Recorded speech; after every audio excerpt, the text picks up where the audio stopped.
मी doctor Ramchandra भरांडे, लोकस्वराज्य आंदोलन संस्थापक अध्यक्ष। अनुसूचित जाती आरक्षणामध्ये उपवर्गीकरण करण्यात यावं यासाठी आम्ही गेली 32 वर्ष महाराष्ट्रामध्ये काम करत आहोत। अनुसूचित जाती आरक्षण वर्गीकरणाच्या बाबतीमध्ये आजूबाजूच्या राज्यांनी सकारात्मक कारवाई करून कायदा पारित करून तिथल्या लाभांवंचित समूहाला न्याय देण्याचा प्रयत्न केलेला आहे। महाराष्ट्र सरकारकडे 16 मार्च पासून अनंत बदर समितीचा अहवाल पडून आहे, त्याच्यावरच्या हरकती मागवलेल्या होत्या 30 एप्रिल पर्यंत। अद्याप या बाबतीमध्ये काही सकारात्मक कार्यवाही होत नाही। वर्गीकरण करा म्हणून मोर्चे काढत आहेत आणि वर्गीकरण नको म्हणूनही सुद्धा मोर्चे काढत आहेत।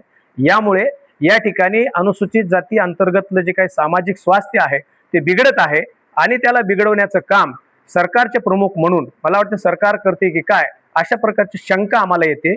जेव्हा विलंब होतो तेव्हा विलंब होणे म्हणजे न्याय नाकारणे, विलंब होणे म्हणजे इथला प्रश्न प्रलंबित ठेवणे अशी भूमिका असेल तर निश्चितपणाने ही गोष्ट सरकारला परवडणारी नाही।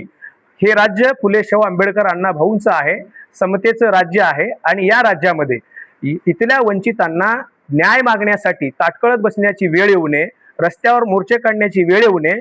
सर्वोच्च न्यायालयाने जर हा निर्णय दिला असेल आणि सरकारची मनीषा देण्याची असेल तर विलंब का होतोय, ही भूमिका आम्ही या ठिकाणी मांडत आहोत। आणि म्हणून येत्या 15 सप्टेंबर रोजी नांदेडच्या जिल्हाधिकारी कार्यालयावर एक एल्गार इथल्या लाभवंचित जाती समूहाचा होणार आहे आणि यानंतर निश्चितपणाने सरकारला भूमिका घ्यावी लागेल हे सांगण्यासाठी आम्ही इथे याच महिन्यात 2 मोर्चे निघत आहेत आरक्षण उपवर्गीकरणाच्या समर्थनार्थ। याविषयी काय सांगाल?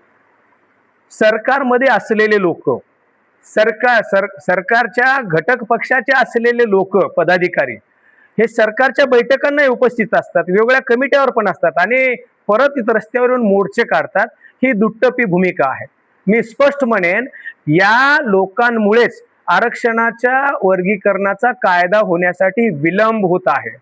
नव्हे सरकारनं हे त्यांना मुद्दाम करायला लावतंय की काय, अशा प्रकारची परिस्थिती त्यांचे भाषण ऐकल्यानंतर आम्हाला वाटतंय सर्वसामान्य माणसाची माफक अपेक्षा आहे, वर्गीकरण व्हावं आणि आम्हाला त्याचा लाभ मिळावा ही सामान्य माणसाची अपेक्षा आहे, विद्यार्थ्यांची अपेक्षा आहे, स्पर्धा परीक्षाची तयारी करणाऱ्या विद्यार्थ्यांची अपेक्षा आहे। परंतु राजकीय पुढाऱ्यांना त्यांना बक्षीस पाहिजे, त्यांना लाभाचे पद पाहिजेत आणि म्हणून या मोर्चाचा वापर ते करतायत असं आजचं तरी चित्र आहे। प्रकाश आंबेडकर साहेबांना आम्ही विनंती करीत आहोत, निश्चितपणानं त्यांचं मौन आणि ते बोलले तर इथं जे काही परिस्थिती निर्माण झालेली आहे त्या परिस्थितीला निवळण्याचं काम आदरणीय बाळासाहेब आंबेडकर करू शकतात। मला वाटतं त्यांनी अधिकृत भूमिका वर्गीकरणाच्या समर्थनात मांडावी, मी त्यांना व्यक्तिशः विनंती करेन। सप्टेंबर रोजी नांदेड जिल्ह्यातल्या तमाम स्वाभिमानी बांधवांना मी या ठिकाणी नम्रपणाने आवाहन करू इच्छितो, आम्हाला वर्गीकरणासाठीच मोर्चा काढायचा आहे। आम्ही लाभाच्या पदाच्या प्रतीक्षेत नाही।